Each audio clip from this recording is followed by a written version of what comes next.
Genesis chapter 3. Now the serpent was more subtle than any beast of the field which the Lord God had made.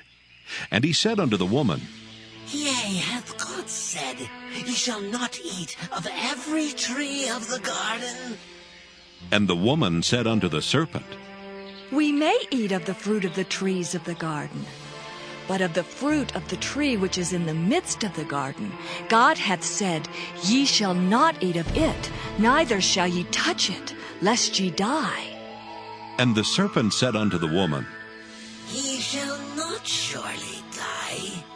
For God doth know that in the day ye eat thereof, then your eyes shall be opened, and ye shall be as gods, knowing good and evil. And when the woman saw that the tree was good for food, and that it was pleasant to the eyes, and a tree to be desired to make one wise, she took of the fruit thereof, and did eat, and gave also unto her husband with her, and he did eat. And the eyes of them both were opened, and they knew that they were naked.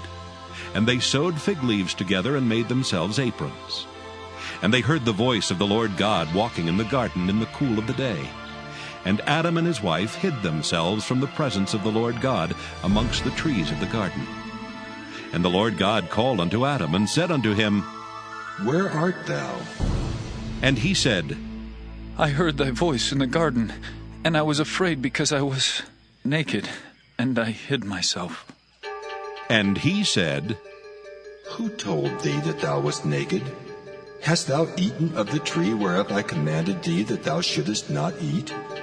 And the man said, The woman whom thou gavest to be with me, she gave me of the tree, and I did eat. And the Lord God said unto the woman, What is this that thou hast done?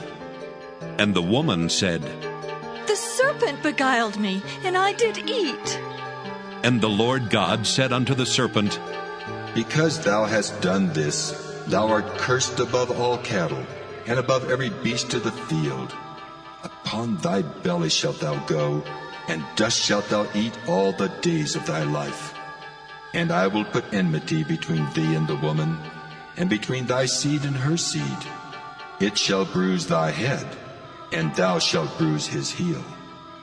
Unto the woman he said, I will greatly multiply thy sorrow and thy conception. In sorrow thou shalt bring forth children, and thy desire shall be to thy husband, and he shall rule over thee. And unto Adam he said, Because thou hast hearkened unto the voice of thy wife, and hast eaten of the tree of which I commanded thee, saying, Thou shalt not eat of it. Cursed is the ground for thy sake. In sorrow shalt thou eat of it all the days of thy life. Thorns also and thistles shall it bring forth to thee, and thou shalt eat the herb of the field. In the sweat of thy face shalt thou eat bread till thou return unto the ground. For out of it wast thou taken. For dust thou art, and unto dust shalt thou return. And Adam called his wife's name Eve, because she was the mother of all living.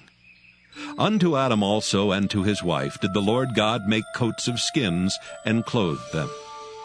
And the Lord God said, Behold, the man is become as one of us, to know good and evil. And now, lest he put forth his hand, and take also of the tree of life, and eat, and live forever. Therefore the Lord God sent him forth from the Garden of Eden to till the ground from whence he was taken.